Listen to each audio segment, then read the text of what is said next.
everyone, good evening. I'm Steph. I'm going to be your host for this Itoday Apero number 2. We are live from Lausanne, Switzerland, and we have people from a bit everywhere around the world. So that's really, really exciting to have all of you guys. Please, everyone, can you just say hi to the camera? Woo! Yeah, really good to see you, and thank you so much. We are the 5th of January, and everyone is here, so this is great. So maybe you're wondering about the title of Itoday Apero. Why an apero? An apero in the Swiss or French speaking culture is just a great time to enjoy your time with friends, to have a glass of wine, to drink, and to eat a bit of cheese, and you just talk with friends casually about the world. And that's what we are trying to do with these Itoday aperos. Also, for this apero, I have a little surprise. Maybe some of you guys know that my family are actually winemakers in Switzerland. That's what my name means, crucial. And so they make wine, and the vineyards are right there. And what we're gonna do, maybe this could become a little tradition if this works, is the first bottle, I'm gonna open it in front of you guys and drink it in front of you. Yeah, that's too bad, but you can go to your own fridge and get some drinks, and it doesn't need to be alcohol, it can be Coke, I don't care. Just make yourself comfortable. So first bottle I'm gonna open.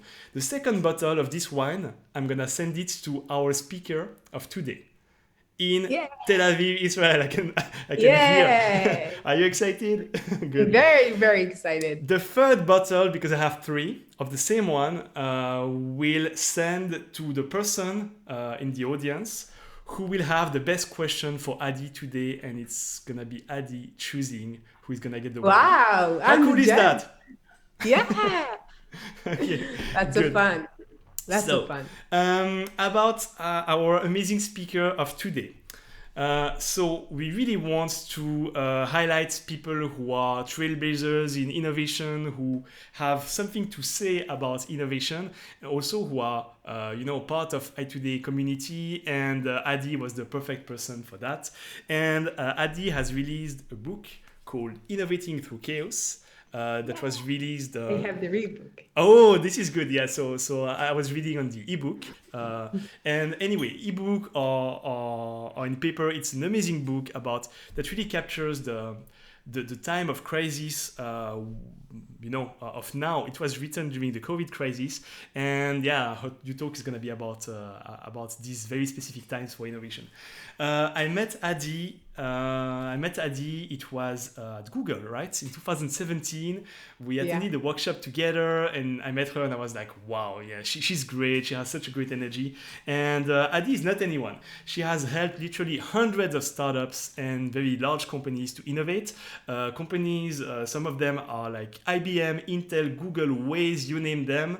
And yeah, your mission is to show that any business or any company can innovate even at times of crisis, and that's the content of the book. And yeah, you're gonna show us how. Anyway, it's very, very exciting to welcome you. Thank you so much for coming all the way from Tel Aviv, Israel. Please, everyone, give a big round of applause for Adi Mazor Kario, please. Thank you, Steph. You should come with me anywhere and just present me, and then I'll feel like very, very good. You're doing your job so well as a moderator. Thank you so much. I want to welcome you all and thank you for, I'm showing my screen. Tell me if you see it, right? You see it all? Yeah. Perfect. Great. So I want to thank you so you joined me after all these hours in front of the screen, and still you're doing it with me just to listen to me. So I'm so honored to be with you today. And I would love to take part. So if you feel that you have any questions, just write in, and Steph I urge you just to stop me in the middle and ask any question. Whoever I came to Tel Aviv or Israel know that we're very outspoken.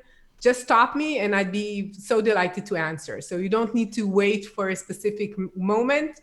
Just ask me while you're doing it. I think it's going to be more like fun for us. Cool. So now we can start. So what we're going to talk about today is one of my favorite subjects, and it's about product innovation.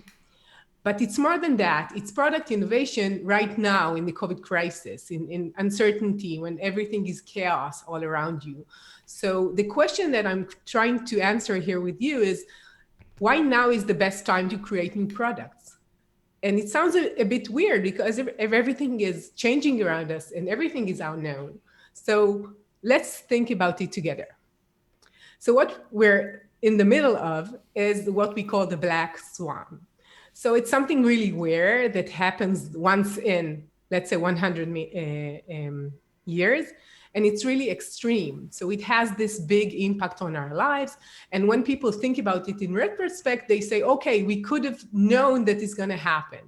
So I want you to imagine that you're in this really big change, but it's not COVID. Can you imagine something that happens to you and it's a big change, maybe in your life, maybe something that you encountered? It doesn't have to be a huge, bad pandemic. And think about the situation that everything is changing. It could be the birth of your first child. It's like you going to first kindergarten from home or something like that. And the situation is changing really, really all around you. And as a person, it's not that different if it happens to everyone and only for you, if you're a kid, for example. And when this really, really big changes happen, you're going into a survival or growth mode. So you need to decide if you're going to grow from it or you're just going to hang out and just wait till it passes. And you could do whatever you've done before and you're waiting to go back home from kindergarten, for example, or you want to go back to your genes after you had a baby. So you can just imagine how big change could affect you as a person. And after all, companies and innovation is all from people and how they experience their lives and their what they're doing right now. So let's start because I want to get to know you. I usually talk to people in front of them, so I at least see them. And I would like to ask you for the first poll. So Steph, could you share the first poll? So Yes. I'll see who is like in front of me. Yes. Tell me if it works. Yay. It works. So tell me who is in front of me. So who am I talking to? So I'll know more or less. I would love to see it.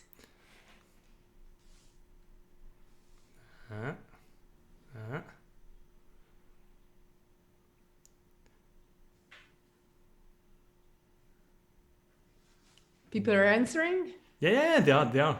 Ah, so sorry. I thought that you were seeing because I'm seeing it and I'm really enjoying it. You're the only one who sees it. Okay, so I need to end the poll, but people are still voting. Like if we are 2,000, but no. Perfect. So that's the end of the poll. So tell me, what's the result? Could we see the results? Yes. Yeah, there you go. Wow, we have lots of people from strategy and innovation, so welcome. And from design, where I come from, and I'm going to tell you in a minute, and others. So that's really intriguing. What are the others? And maybe you could write me in the chat so I'll know. So thank you for sharing that. And now we know more or less who's like in front of us. So before we start, I want to introduce myself and why am I here? How did I come here? And what's my story more or less? And I usually tell it like when people see me like full, not only my square here, but I want you to be connected to what I'm doing and to really understand where I come from.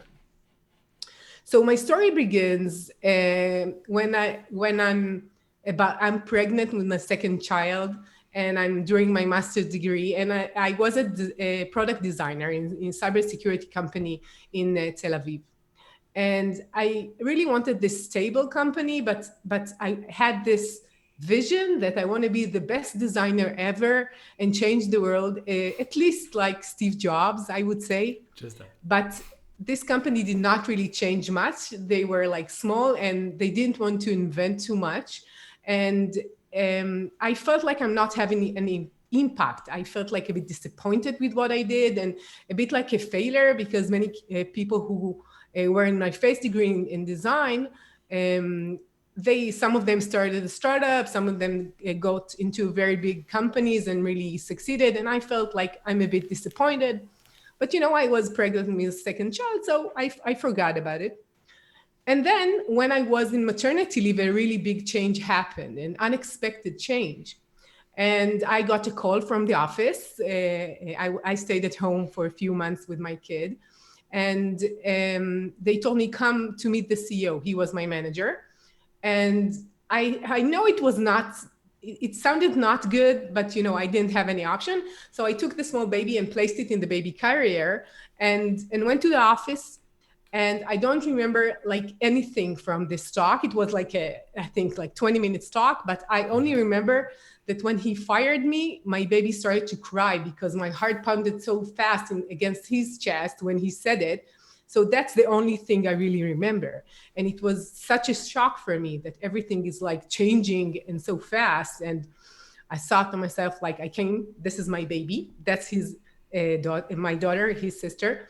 And I said, okay, how will I pay rent? How will I do my studies? How could I do both career and take care of my kids and do my MA? So it was like a total shock. And I was really afraid at that moment. Mm-hmm. And after a few weeks, I got a call from a friend, and it was really surprising. And he told me, I can give you a client.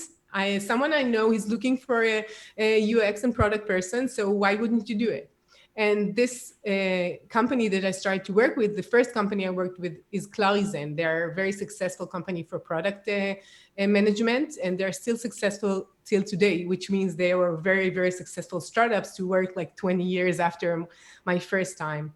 And what I really found out there is something that I did not know. The PM called me, the PM from Clarizen, and showed me the matrix, show me the numbers. They were gathering all the numbers, and it was not that common that day. Today, everybody have data and measuring everything. But back then, it was very uncommon.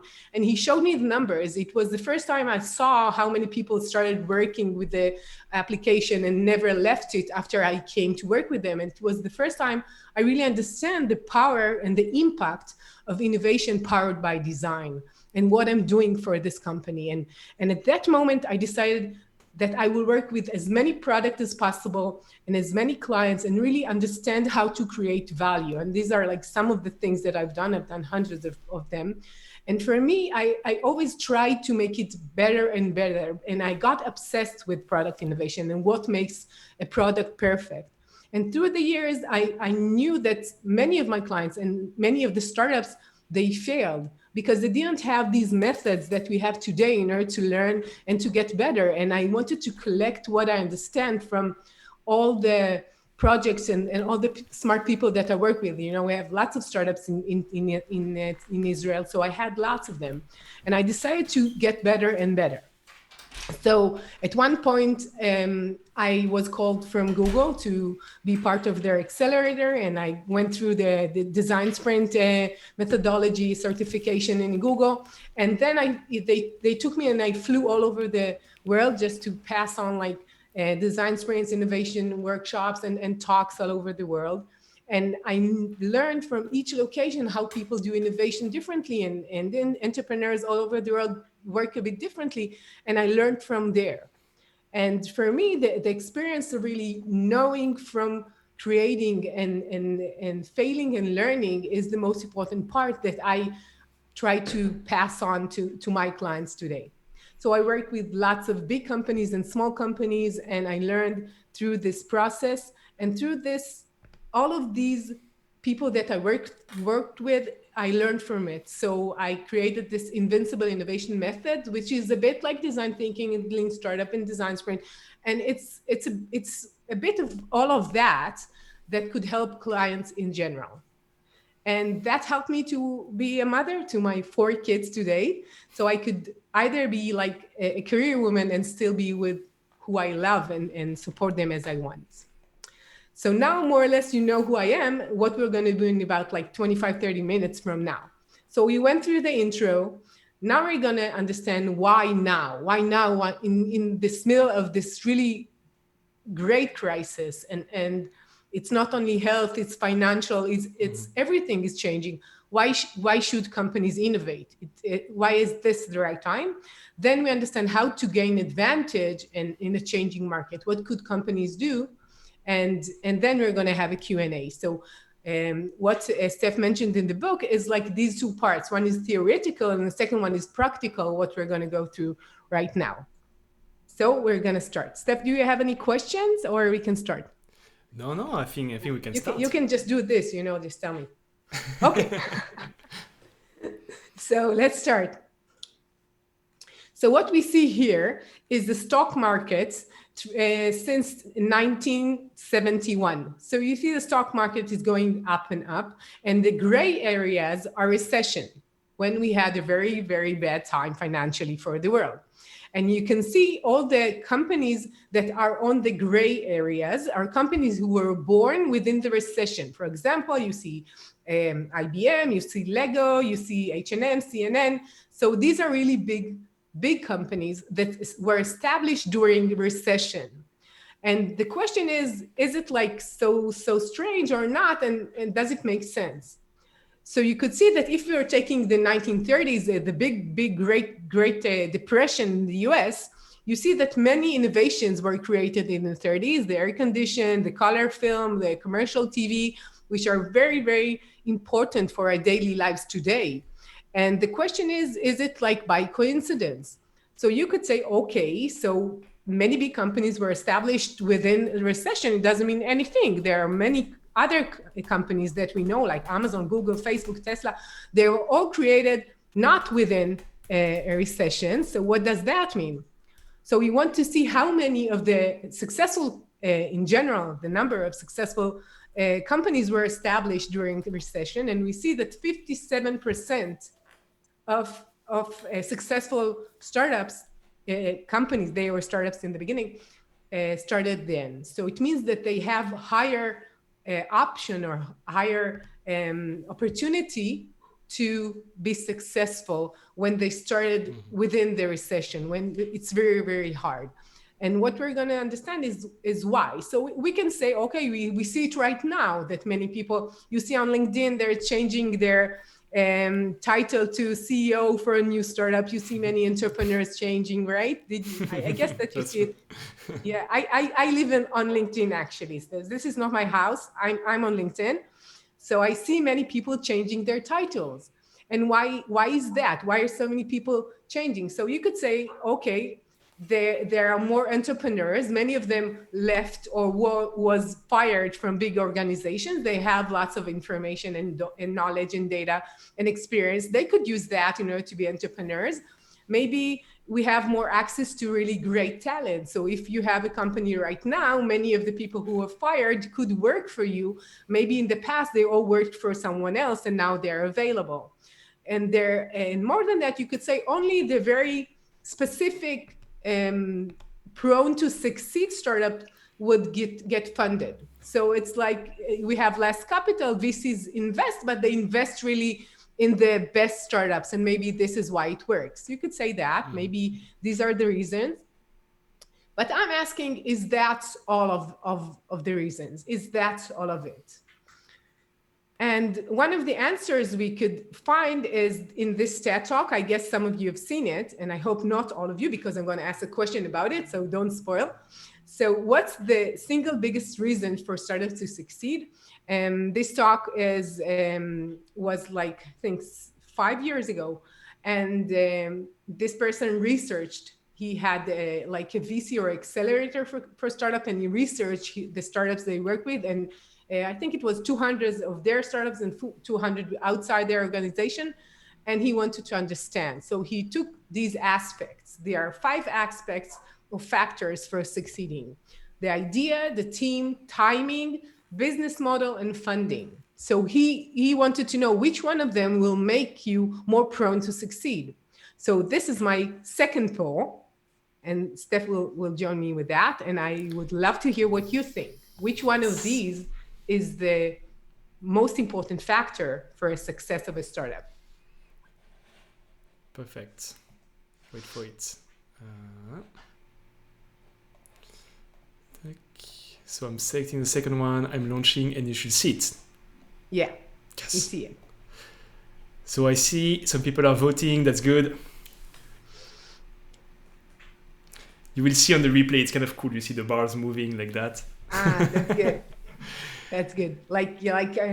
We have our 4th election in Israel. We're so used to these bars all the time. I think it's like 50% of what we're doing for the last 2 years. Oh yeah, because you guys are totally digital. Well, we're gonna talk about that later. Yeah, Yeah, we don't have electronic voting here. yeah. Okay, 22% persons voted, so perfect. And I'm sharing the Let's see. results. Let's see.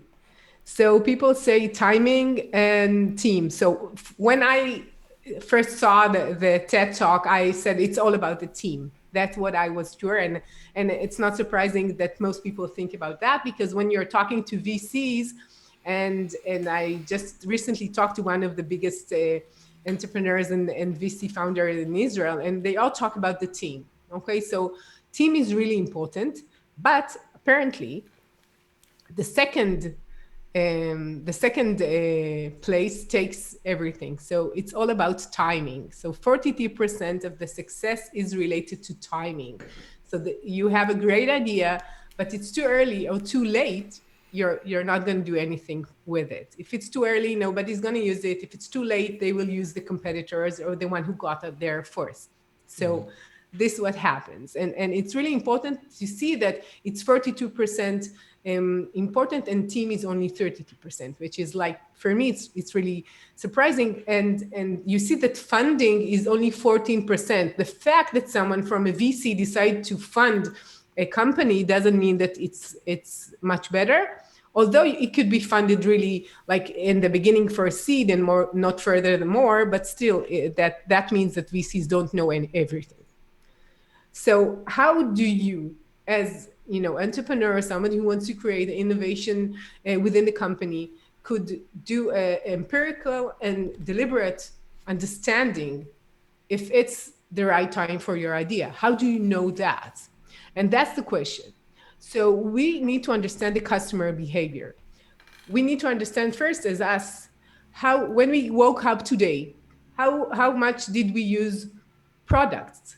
Like we woke up, you used a toothbrush, we went to use a soap, we're doing makeup, clothes, everything.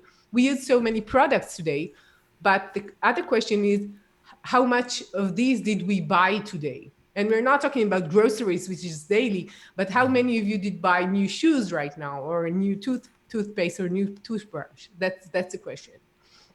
And we see we're using much more than we're buying, because we're getting used to this specific shoe and we're not going to change it so fast, or we're getting used to the specific monitor or computer, we're not going to change it. So the question is, how do we change behavior? So we have this kind of trigger. We woke up, or we want to start our day, and we want to feel clean. And this is the need that we have. And therefore, we are going to do something. We're going to go to wash ourselves, to brush our teeth, to sing a song, whatever. But we have a solution. So some of you will open their Facebook. Some of you will go to the bathroom, whatever. But this is the solution you currently have for this unmet need, that you want to feel fresh in the morning. But if I want to make you take my new product, I need to really verify that it's much, much better. So in order to make you change to my toothbrush, I need to really make sure that you understand that my solution is much, much better. And then you will be able to think, okay, I'm willing to switch to an electric toothbrush, for example, because it will clean much more, and this is what the dentist is doing, and so forth. But when we want to change, we have this internal anti-power, I would say. First, we're anxiety from the new thing. We're not sure it's that good. And second one, we're so used to one thing. So why would we change? So we have the power to, maybe we should try it. But the other power is, no, I'm so used to what I'm doing right now, I wouldn't change anything. And when I want to convince you to come to my product, I need to deal with these objections. And you can think about any product that you're using right now. I need to convince you to go from, let's say, using Skype in order to use Slack. Why Slack is better? I need to really make sure that you understand what is the benefit. Another thing that could make me switch is that I have a new need. So right now, when I'm buying food, I want it to be healthy too, because I'm caring about my immune system, for example. So it's not enough that there is this kind of juice, it could be a healthy juice or with vitamins, maybe I'll do that. So my need for healthy ingredients will overcome the need for just eating. So when something is like I have a new need, I will probably do it. And we have lots of them right now. For example, the hand sanitizer could be a bracelet with a hand sanitizer, or a cream with sanitizing, or all the cleaning is like sanitizing. It's not only cleaning and making it look fresh. So we're giving this a gain creator. So we have something more. And when we think we have something more, not just cleaning, but sanitizing, we still have this anti-powers, but we can overcome that because we believe that we need to sanitize the room, for example. But the best way to switch is when I want to go to my usual solution and it's not there. Could you think about something that happened in the past few months, and it's not there anymore, right? Exactly, yeah. So, Few context changes. Yeah. So I think the best example here is Zoom, because every time I see it, and we're using it right now, I tell myself, this is the proof that design is not needed. You just need to have a need to do something, because it performs a task, but not more than that. It doesn't need to delight the user. It doesn't have to be super user friendly. It doesn't have to do anything. I'm just using it because I cannot walk right now and fly to Steph and drink with him the wine, right? So I don't have any other option. So what we're doing is customers are looking for another option to communicate, to go to work, to talk to their families abroad. And you say, okay, I have a pain reliever. Use Zoom instead. And when you're saying it's not only giving you a gain and you're getting more, you're getting a pain relieved, because I really need to go to work and I really need to communicate. So when it's a pain reliever, it's so much easier. And more than that, I don't have any other choice. So maybe I have anxiety. I don't want to use Zoom, but do I have any option? And maybe I'm so used to going to my clients' offices, but who cares? So the anti-powers are so low. So this is so easy to make me go for Zoom. I don't need to think about it. So what I'm saying is the change is not because it's also what we said right now, but it's not only because there are more entrepreneurs and more human capital and the VCs are investing well. It's because there are switches, and it's really easy to switch. People need different things, and what they need is not working anymore. And then I want to, as a consumer, to have something else. And then if somebody offers me an option, I would go with it. So COVID is the biggest switching event in your lifetime. You will never see people switch Hopefully. so much. The biggest. No other option, because this is such a big event, and people are changing, and you see everything is changing around you. And it's not only the way people react, and it's not only the solutions they have, it's the way that people think. If I can share something from Switzerland, Swiss people are very risk averse, I will say, and not too willing to try new things. And I think COVID brought a lot of flexibility in trying new things, right. Doing things a different way. And I can really see that culture change in Switzerland, at least. Yeah, I think it's all around. You see people who are more strict with the way they're thinking. They see it's not controllable. So they wanted to believe they can control everything, and we will do this, and this is what happens. And they see it doesn't work anymore. So they have no other option just to make it more flexible in their mind, because if not, they will be overwhelmed like for 9 months or more right now, right? And they need to adjust that and say, okay, what could be done? So what I told you right now is like, yeah, you could say, Adi, really nice, but the leaders did not hear about it because most companies are not going out with new products. We don't see that many successful startups out there. We don't see the innovation budget going to the sky and saying, yeah, we have to invest. So is it something that nobody heard about? That's a question. So apparently McKinsey asked this question. So they had this research, a survey, and they asked, it was called Innovation in Crisis, why it is more critical than ever. And apparently 90% of the leaders that they asked believe that COVID-19 crisis will fundamentally change the way they do business over the next 5 years.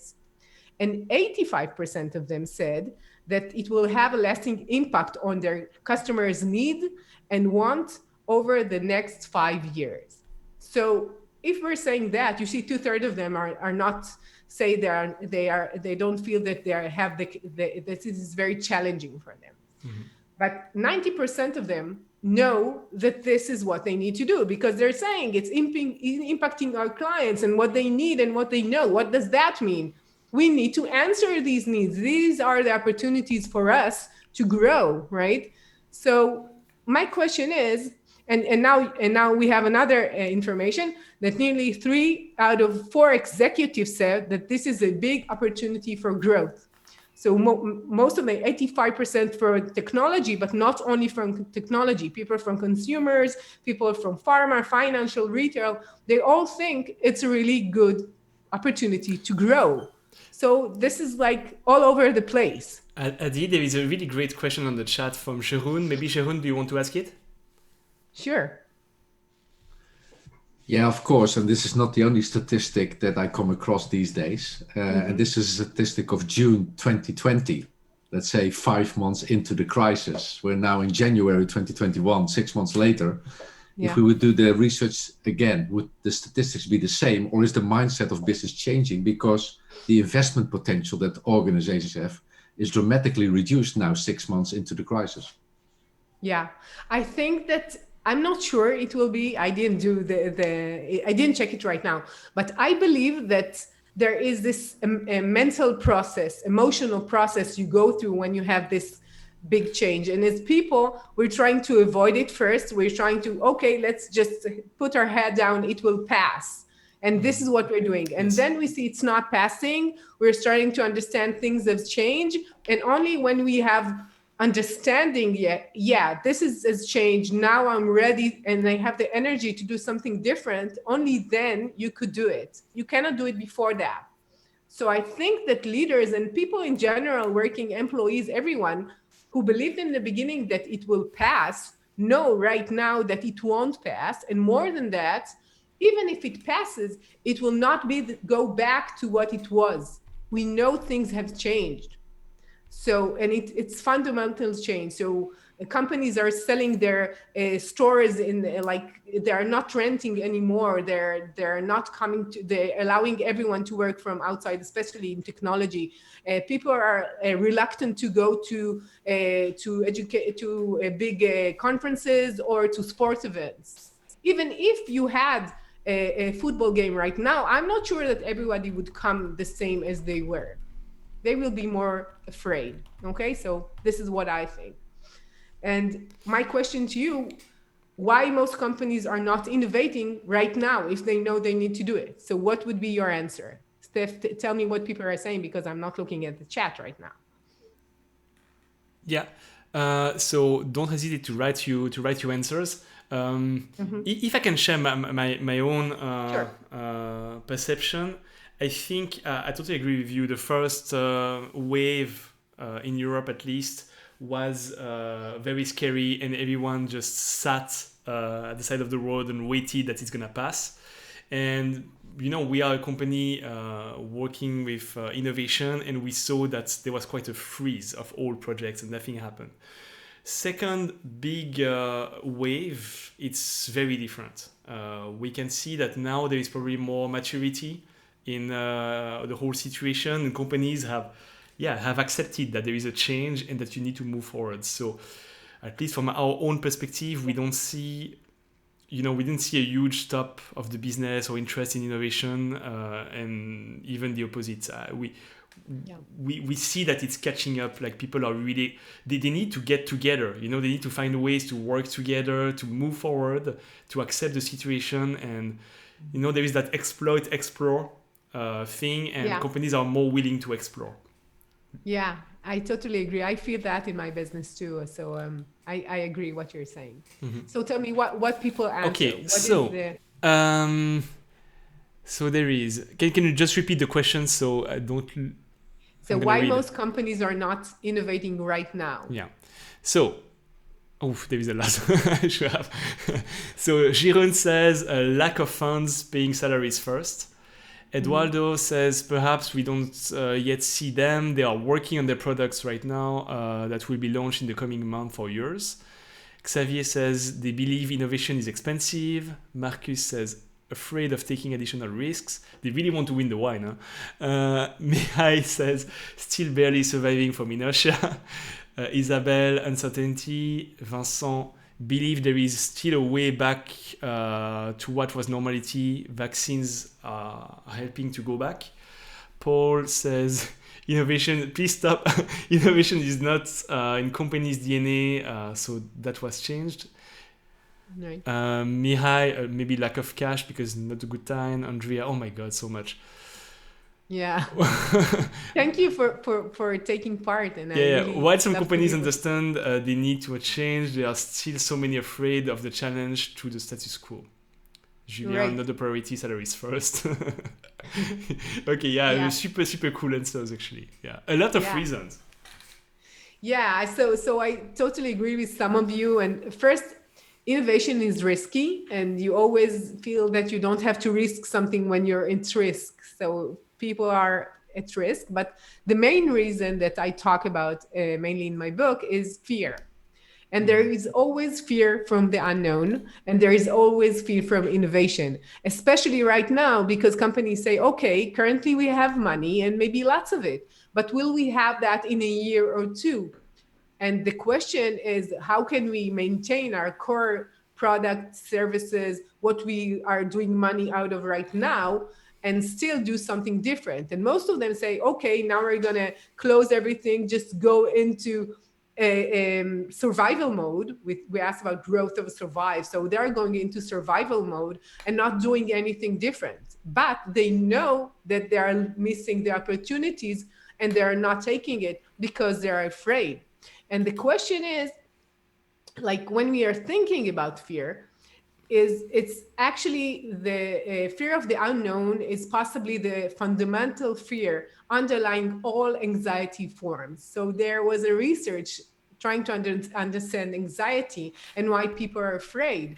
And when we think about us as kids, we're all afraid of the dark, more or less, to a certain degree. When we grow up, we're less afraid. But why are we all afraid of the dark? Because it's the unknown. We don't know what's going to happen. The biggest unknown, of course, is death. So this is what we are afraid of. So the unknown, something that we cannot control, that we don't know what's going to happen. We don't know what will happen and how will we confront it and how will we handle it, is something that we are very afraid of as human beings. Especially right now that we have all this stress of we don't know, and if we're healthy, what happens to our parents, what's going to happen to the financial situation, the economy, everything is changing. So we're saying, okay, in this situation, I'm just going to survival mode. And this is what most leaders are doing. And the way the leaders are handling uncertainty is related to if they are trained to work in uncertainty, if they are experiencing uncertainty. For example, innovation is something that you do as insurance. You're doing insurance when you are not sure you need it, and when you need it, you use it. So if you have this skill and ability to work under uncertain conditions and in uncertain times, you know how to do it when something like that happens. If you don't have these capabilities within your company right now to start, it's kind of difficult. You could do it, but it's more difficult. And one of the things that I write in the book is that we are in Israel so used to being in an uncertain situation. Yeah, this is so important. Yeah, so we're always living in uncertainty. We're always like, nothing is like stable here. Everything is changing all the time, and we're kind of used to it. So one of the words that we have in Hebrew is called balagan. Balagan is like a mess. Everything is chaos. Everything is not working, and we're used to it. So we're a bit fond of the word. So it's when you go into a room and you say this room has balagan, it means that it's not a bad thing. So we get used to it, and it's a bit messy, but it's part of our lives. And this is how Israelis see their life, and they are not settled. I think that in general, they are not calm and not settled. So we're always in uncertainty. And Steph told me that there is another language that this word is used in the same context, more or less, and I was surprised, it's right? Lithuanian, yes. Yeah, so apparently it's not only a Hebrew word, but I think this is why when something happens, we're so prone to do something. So, like there is the freeze, fight, or flight, right? So many companies would go into freeze and maybe even like avoiding, we don't want to do anything with it. And some of them will do something, which is like the fight thing. And this is what we have in Israel. We're always like, we're doing more, thinking less, but doing more. We're always proactive. And that's why we're doing more innovation in general. I think a great illustration is what's happening with the vaccines of COVID right now. Right. Like Israel is just crushing it, and all the other countries, they are kind of somehow trying or starting to think about it now.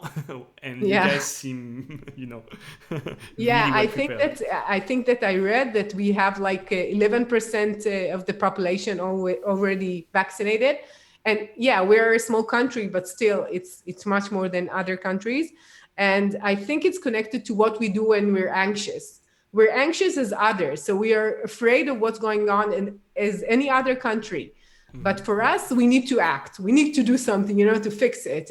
And when if maybe some of you have been to Israel and you know that everybody has an idea how to do things. We're not going by the rules most of the cases.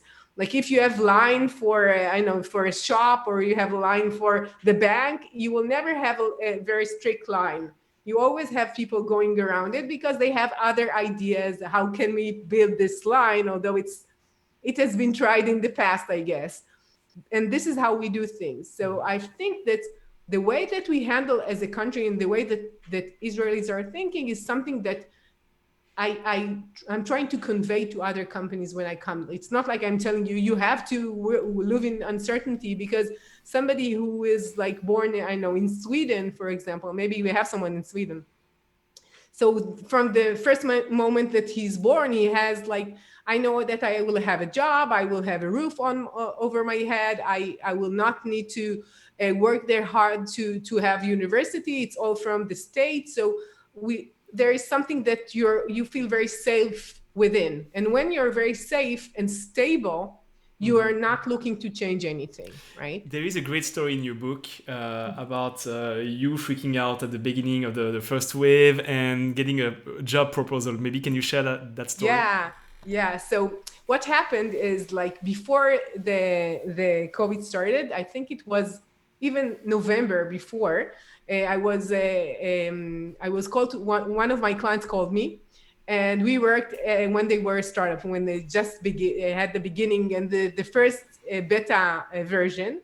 And they were very, very successful, and they were purchased by Amazon. So now they are part of Amazon. He told me, come and work with us, be part of Amazon. And I thought about it, and I really love them. They're very, very good clients, and I really enjoyed working with them. And it's in Tel Aviv, and it's like, it was a very good option, but I said no. I said, like, I can do it like half time, but I cannot do it.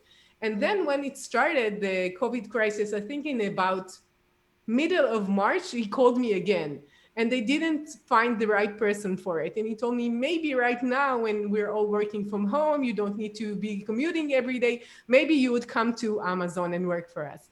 And although I said no, I knew it's not for me. I was so anxious and afraid, and I said, okay, what will happen right now? Do I need to try new things and to go into like changing my business toward more innovation and selling new products? And why would I do that? I have the option that Jeff will pay. And it sounded really nice for me. And I said yes, because I was afraid, not because I wanted the job.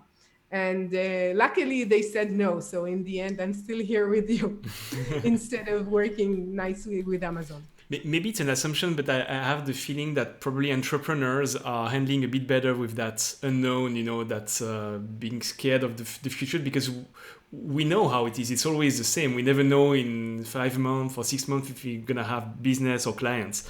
But I guess for employees who chose the big corporate life and the regular salary, I think the COVID situation was super scary because it's totally out of, Right, of course. I think that in general, people who are entrepreneurs or are self-employed, they have their own business or company, they know that there are fluctuations in what they're doing. Sometimes there are too much work or too much clients, and then sometimes it's much less, and you cannot really navigate there. So you don't have like what you have in big companies. We'll hire 10 more people, we'll fire 10 more people, no problem. It doesn't work when you have a small business. But I think that the fact that we're so used to these changes as people, and even we seek these changes because we want the challenge, we want it to be interesting, we don't want to be bored in the same position because this is what we love to do. And I think that at this time, although it's scary, and I gave a very good example from the book that you mentioned, and I think that people who are used to creating new things and to be entrepreneurs and to really try things out and see, sometimes it works, sometimes it doesn't, but they are living in this uncertain situation many years or many days of the year. They feel less threatened, I would say. Adi, we have a challenge about winning a bottle of wine for the best question, right? And I would like to hear if some people here do have questions, and don't be afraid to unmute yourself and ask your question. If it's a good one, right? I'd love to hear. Who wants to start? Don't be shy. Vincent. Yeah.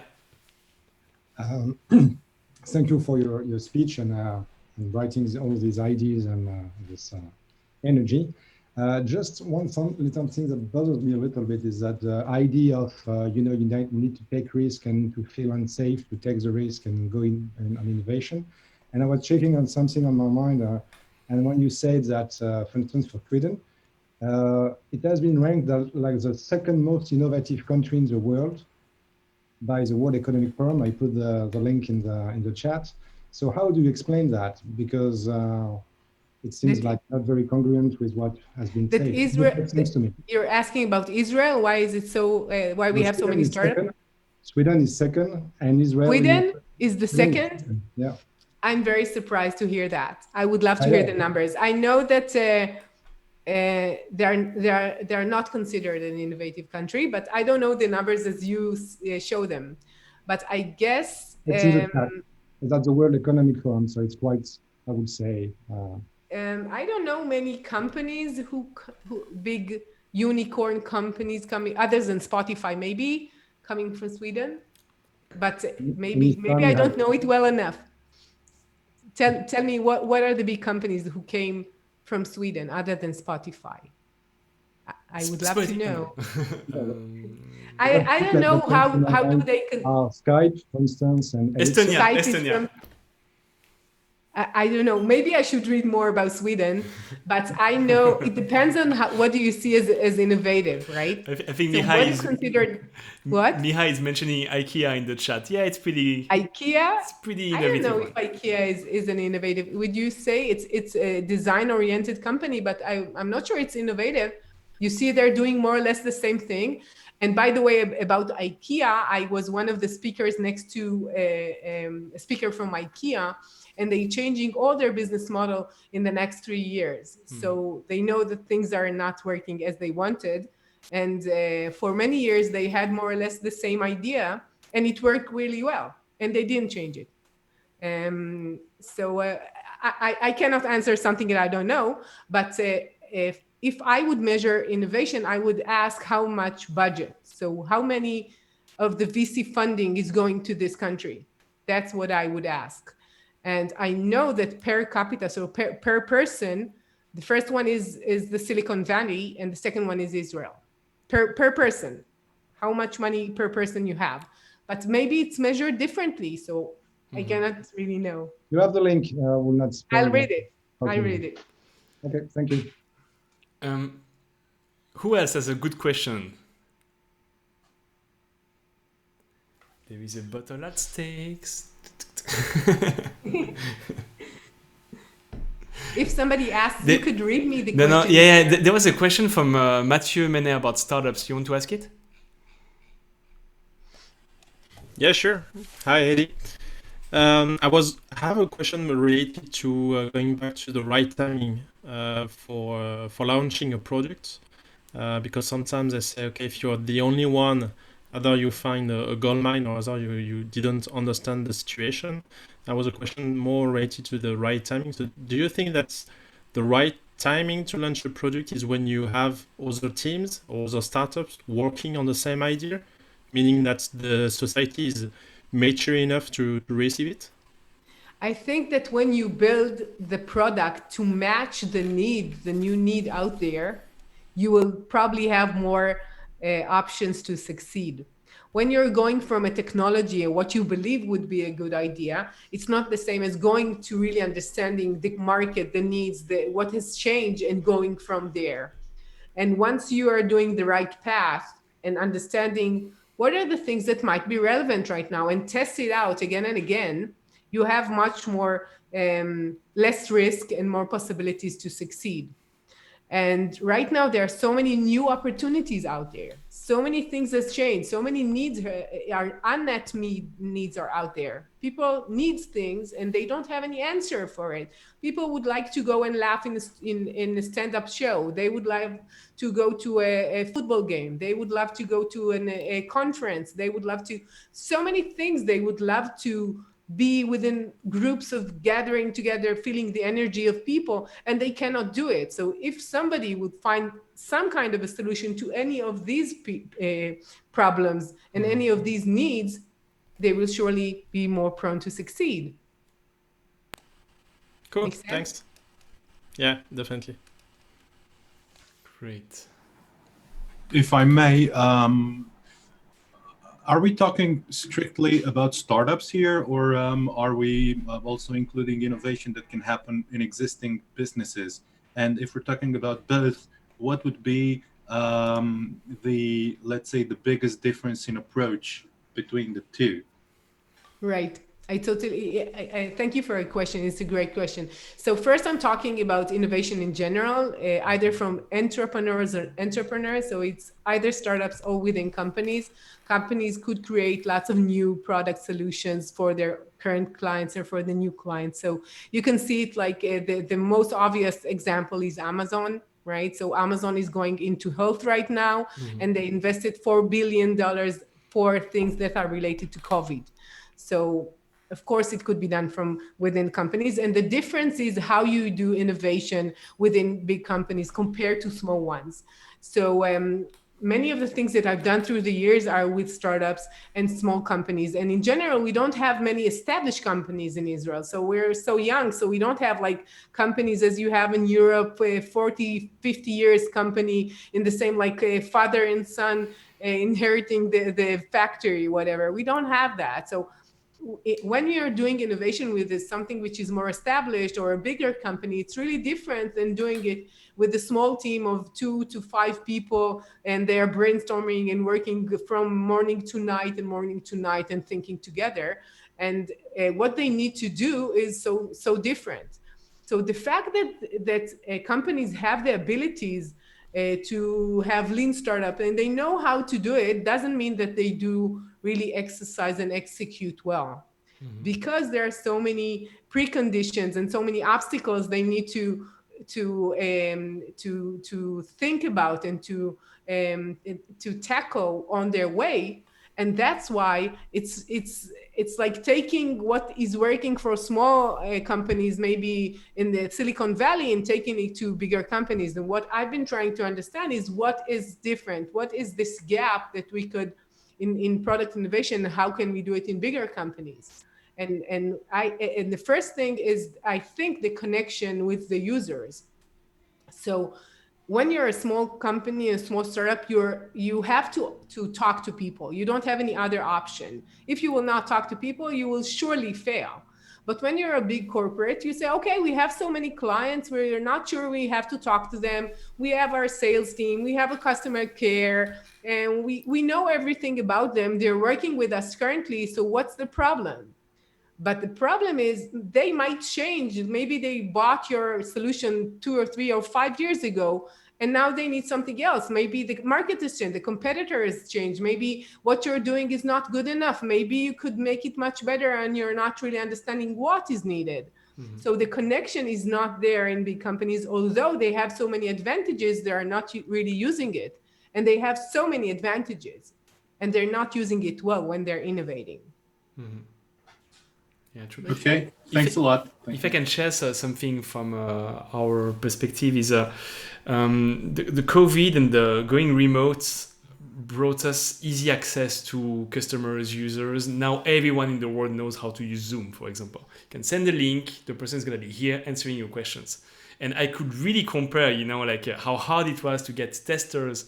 Back then, you had to invite them to a specific venue. It was super complicated, and now you just send the link. People are like, "Oh yeah, I'm on Zoom anyway." They click on the link, they are here, and you have the right person. This is amazing. Yeah. Right. It's in some certain degree, it's easier for sure. Do you want us to continue, and then we'll have another session for Q&A? Of course. Yeah. Yeah.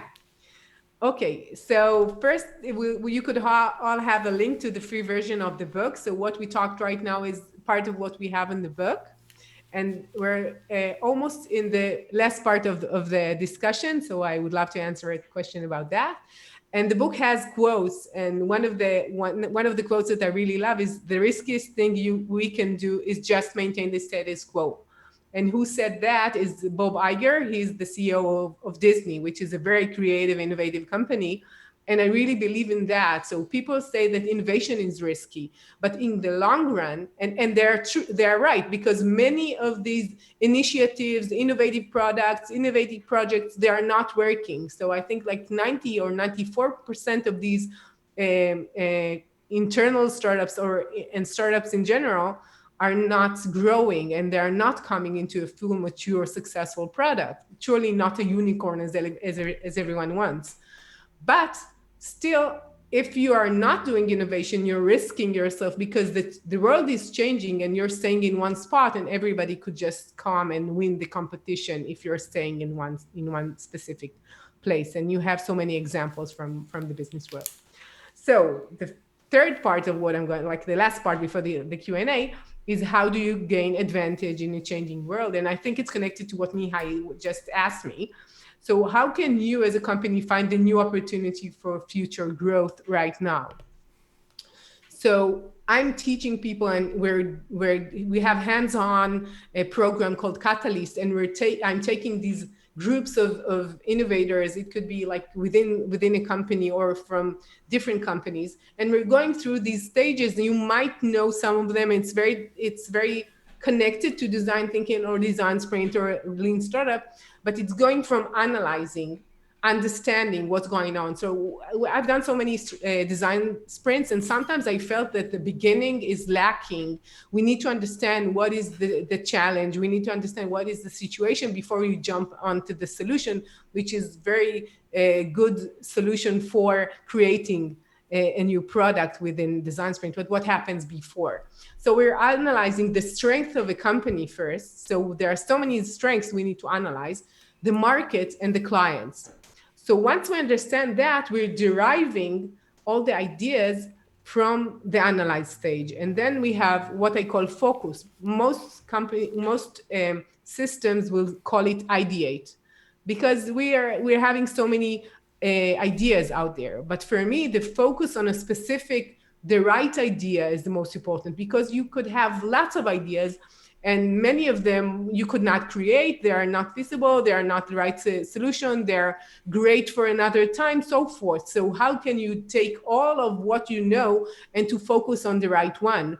Then we are making a prototype or a way to test it out. We're testing and then deciding. And we're going in iteration. So this is very similar to other things, but it's stretched in order to allow a more successful initiative within a company. It takes longer time, and then it like drips into the organization. You could talk to your users. You could talk to other people within the company. You could talk to stakeholders. You could gather more information. You have more time to really test it out thoroughly, and you have the capability to really understand what is the process of innovation while you're going through these stages, and not only like in one cycle. What is the typical time, the time frame of this? So it takes like 6 weeks. So each week we're going to one of these stages, but it could take a few months, but it's not more than that. Because we want to go and drill into each of these stages. So each week we're taking one of these steps, that we're taking an exercise. They need to go out of the building, try it out, give the results, and we're discussing it, and we're seeing where we stand. And then we, with this understanding, we're going to the next phase. And while we're doing that, we're connecting with maybe our managers or our stakeholders, whoever is responsible for the budget, maybe someone from finance, maybe someone from legal. We're trying to make it merge all together and to have a buy-in from other people. Because in many cases, when I go and do like very short workshops, it's really great for small companies who want to adjust something. But to create a really new things, you have to get the buy-in from other people and other roles within the company. And this takes time. And without that, you might be very disappointed if you have a great idea and it will not go up and will not grow in any sense. Make sense? Cool. So I want to focus on the analyze part. So how can you know what opportunities to seize? What are the opportunities that you should seize today? And I'm going to take you only a few points in this analyze stage. And first is analyzing the market. What is the trends? What are the competitors? What are the risks? How can you learn from others and others' mistake, which could be very valuable for you? And how can we pre-validate what everything, maybe your competitors or someone else pre-validated some of your assumptions, so you could take it from there. So what's going on outside? Then we're analyzing the strength of a company. And the strength of the company is their market. How are they compared to the competitors? What are they in the domain, their expertise, the data, the IP, the knowledge within the company, the technologies, their brand, so forth. So there are so many advantages you could use and analyze in order to understand, okay, we have this data, we have this IP, maybe we could utilize in order to do something with it. And most companies do not start with it. And what they're doing, they're trying to have this SWOT, understanding what are the strengths, what are the downsides, what are they not good at. But usually what we grow as people from, it's from our strength. Even like when we're kids, we know there's some of the subjects in school we're very good at, and probably this is something that we will grow from. I don't know many people who decided to take a profession of a subject that they really hated at school, because it doesn't happen because you hate it and you are not good at it. So why would you do a profession out of it, right? But once you have a talent for something and you have strength, this is where you could surely grow. And if you know as a company what your strengths are, it's really important.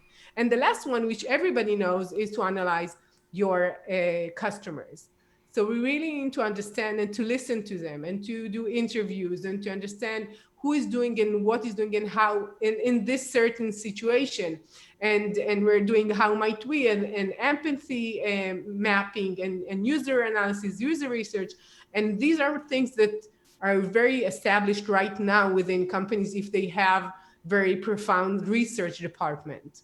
But not all companies have that, and not all companies know how to really understand what's going on outside. They know it surely from the business perspective. But when we're talking a product or a solution that is a new one and it's not there, or enriching or reinventing your current product, you have to really think again what's going on out there with your clients. And we're going through all these stages when we're doing the analyze. The last thing I want to show you is some of my clients. So the first one is Shemek from Google, and I worked with their accelerator for so many years. The second one is Meir from IBM, and we worked on several products for the IBM security. And the last one is from Amazon. He's the one who called me from Amazon. It was Cloud Enduro and he worked. And then in Amazon, we had like a few meetings there. And for me, just to have this connection and help these different people grow and these different products and projects grow, for me, it's like, this is what I love to do the most. And I'm sure that right now there are so many people and that could find what will grow their companies and help their clients on the other side, and just match that within reinventing your solutions or creating new ones. So this is what I love to do. And if you want to know more, these are like, you can go to invincibleinnovation.com, or to find out about the book, you will get a link to download the free version. And now we're going to Q&A. Amazing. So actually they got the link. It's already in the chat. So look in the chat. Egle posted the link. You can click there. You have to validate the LinkedIn or whatever. And then you're going to get the book for free, right? Thank you so much. It's the free version. Thank you so much, Adi. So please, everyone, give a big round of applause for Adi, because the Q&A are going to be in Remo. So big round of applause. It was really, really great to have you all the way from Tel Aviv, Israel. Really, really cool to have all your perspective about innovation during COVID times.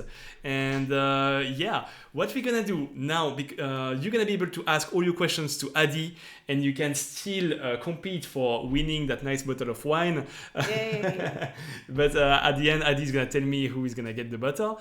And Egle, if you can paste the link to the Remo. So if you don't know Remo, it's you just click, it's in the chat right now. So you just click on this link, and you're going to be able to join me on Remo. So you have to validate your camera, your microphone, and then you join the event. And it's kind of cool. So you can actually see it. Wait, I'm going to share my screen. It's going to be easier for you to see. So it looks like this. Basically, it's tables. You can just double click. You join the table you want. Adi is going to be at one of the table right there. And you can move from table to table. So you double click, you move from table to table, and you're going to be able to discuss with everyone who was here tonight. Really, really great to have you with us, Adi. Thank you so much. Thank you for having me. It's been such a pleasure, and I would love to see you there. Cheers. See you very soon on Remo. See you on the other side. Bye-bye. Bye-bye.